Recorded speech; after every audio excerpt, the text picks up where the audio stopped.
बड़े हों उनके चरणों में प्रणाम करने का विधान है। हमारे यहाँ भगवान श्री राम भी जब प्रातः काल उठते हैं तो प्रातः काल उठिके रघुनाथा मातु पिता गुरु नावहि माता। माता पिता गुरु के चरणों में प्रणाम करते हैं। इसलिए प्रातः काल उठ करके हम सभी को घर में जो अपने से ज्येष्ठ हो, श्रेष्ठ हो, बड़े हों, उनके चरणों में प्रणाम करना चाहिए।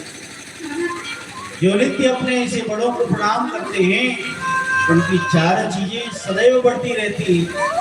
शास्त्र कहता है अभिवादनशीलस्य नित्यं वृद्धोपसेविनः चत्वारि तेषां वर्धन्ते आयुः विद्या यशो बलम्।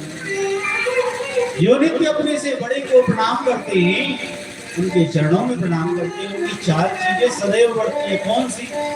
आयु, विद्या, यश और बल, यह चारों सदैव बढ़ती हैं। लेकिन प्रणाम कैसे करें? प्रणाम की विधा भी बिगड़ गई।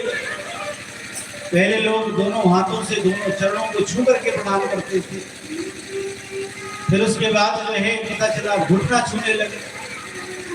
अब झुके कैसे? कमर टेढ़ी हो जाएगी तो घुटना ही छू लेते हैं, प्रणाम कर लेते हैं। और अब उतना भी नहीं तो बस दोनों हाथ ही जोड़ ली। वैसे सबसे उत्तम प्रणाम होता है कि चरणों में मस्तक को रख करके प्रणाम करें। देखो शरीर में जितने अंग हैं, जितनी इंद्रियां हैं, सबके अलग अलग देवता हैं। चरणों के देवता जो है वह भगवान नारायण है। इसलिए चरणों में मस्तक रख के प्रणाम करने का विधान है।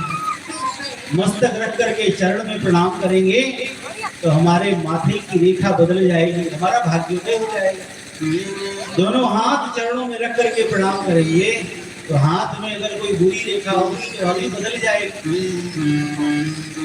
इसलिए ऐसे प्रणाम करने का विधान है। आज युधिष्ठिर जी महाराज गए, देखा धृतराष्ट्र जी को अपने महल में नहीं पाया, बड़े दुखी हुए। लौट करके आए जैसे अपने सिंहासन पर बैठा, सोचने लगे 7 दिन की कह करके गया था, 7 महीने हो गए, अभी तक अर्जुन भी वापस नहीं लौटा द्वारिका से। क्या बात है? आज जो है अर्जुन वापस लौटे हैं, लेकिन अर्जुन का मुख मलिन है, लटका हुआ है। युधिष्ठिर जी महाराज ने देखा और युधिष्ठिर जी कहते हैं हे अर्जुन, तुम्हारा मुख देख करके लग रहा है जैसे तुमने कोई महापाप किया हो। अर्जुन कहते हैं कि हे भैया मैंने कोई पाप नहीं किया, लेकिन हे भैया अब हम सब के रक्षक द्वारिकाधीश जो है वह इस धराधाम पर नहीं रहे। वह अपनी लीला का संपूर्ण करके अपने परम धाम को चले। वंचितो हम महाराज हरिणा बंधुरूपिणा येन मे परितं तेजो देव विस्मापनं महत्। हम सबके रक्षक भगवान द्वारिकाधीश अपनी लीला का संपूर्ण करके और अपने परम धाम को चले गए। ये भैया इसीलिए उनके शोक में हमारा मुख मलिन है। जैसे ही यह सुना युधिष्ठिर जी महाराज दुखी हो गए और युधिष्ठिर जी महाराज ने अपने पौत्र परीक्षित जी महाराज को राजगद्दी पर बिठाया, राज्याभिषेक किया। और राज्याभिषेक करके पांडवों के साथ, द्रौपदी के साथ युधिष्ठिर जी महाराज भी स्वर्गारोहण की यात्रा की, उत्तराखंड में चले गए। अब जब हमारे द्वारिकाधीश नहीं रहे तो मुझे इस संसार में नहीं रहना।